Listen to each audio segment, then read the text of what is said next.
She's just a girl and she's on fire, hotter than a fantasy, lonely like a highway. She's living in a world and it's on fire.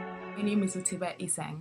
And this is our video for the Leadership Development Class 216. We decided to interview Yvette Mosey Ross. She works in undergraduate admissions, but she is the head coordinator for undergraduate admissions, financial aid, registrar, and also academic advising. We decided that she'd be a great person to interview because she exercises and practice leadership skills every day. She mentioned Nancy Young as one of her role models, and actually, she influenced her decision to choose the career path that she's currently on. She also discussed different tools and practices to practice strong leadership. And she says that making sure that you know how to do your job is really effective and important, that you need to be aware of the key things to get the job done. In addition, she spoke about the challenges to her job, and with all jobs during the economy, being financially limited, managing all four of these departments is difficult with finances increasing and not having a financial support, and also getting more people on board to be in accordance with your vision, and also to get more people on board to get the job done. Okay, and another thing we discussed was what processes she uses to facilitate change.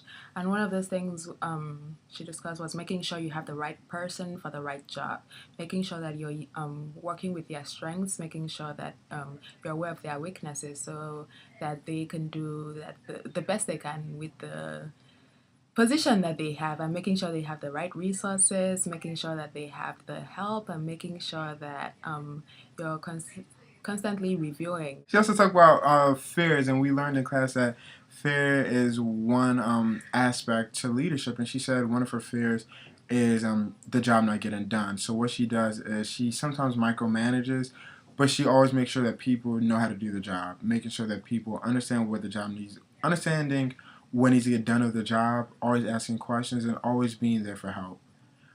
We also got advice from her. That was a big thing to really learn learn for ourselves things that she's learned. One of the things we also talked about were her influences that allowed her to get to this point in her career. And she mentioned that she has a lot of influences from personal to professional, but the one thing that stuck out was that she met the best of her experiences, and she always took the good out of the experience to make her a better person. In addition, some personal advice she gave us was never be narrow-minded, always be open to anything. It's good to have a plan and idea and goals, but don't be so stuck on it. Don't say you want to do one thing and just stick to it. Always be open to try new experiences because you never know what that can lead to. She was actually a hat major in college, and she wanted to become an administrator, and she got her master's in public health. And then somebody told her, you should be in higher education, and she was a bit weariful of that, but she really kept her mind open, and now she's in higher education. We also talked about her biggest regret, which she has none. She said she doesn't like the idea of regrets. She chooses to learn from the experience. So what she said was that she takes lessons. So that really stuck out because most people, they kind of dwell on their failures, but she refused to look at things that way. She kind of picked up on the good and just went with that. So now we're about to discuss the RLM. So one of the big theories that we took away from this class this semester is the RLM, the Relational Leadership Model, and we saw a lot of these traits in Yvette. The relational leadership model focuses a lot on being interdependent, and there's 5 different phases: the purposeful, inclusive, empowering, ethical, and process-oriented. And we're going to discuss how Yvette exemplifies most of these. One of her replies to a question we asked was making sure that a leader always has a vision, because that gives direction. It allows the whole organization to know where they're headed. And so it's one of the ways that exemplifies purposeful of the RLM. The other was inclusive. Her exact words were making sure everyone is a part of the vision that you have. She ensures that everybody in her workplace and in her organization is in tune with the vision, because when they are more motivated to work towards that and to accomplish the goal. In addition, empowering was another aspect of the RLM.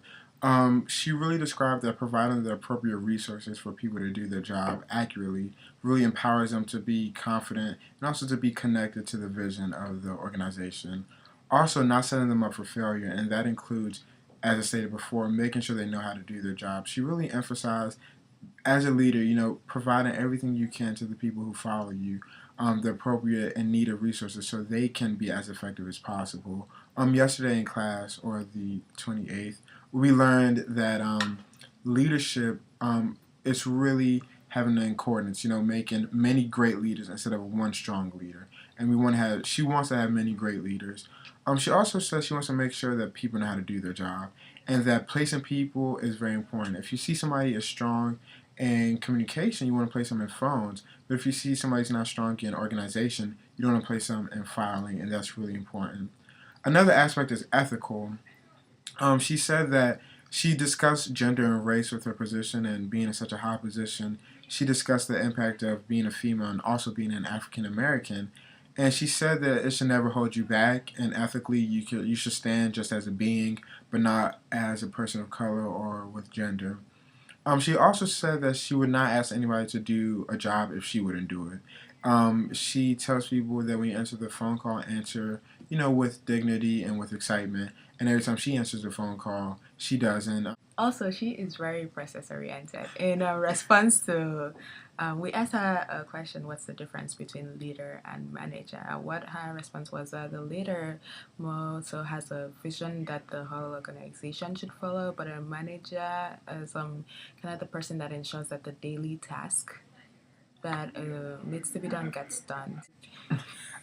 We also showed her our leadership plan, and for myself, I told her that one of my strengths was maximizer, and really trying to get the best out of a situation, really trying to not only get the best out of a situation, but get the most out of people. And she said that to really exceed in that, you have to really connect with them and make sure that they connect with the vision of the organization. Overall, we learned a lot.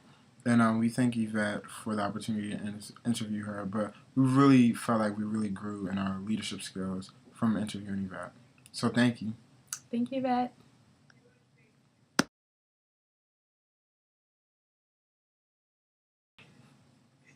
So we discussed. Hold on. You ready? When it counts down, that's I know, but I'm not used to it counting down.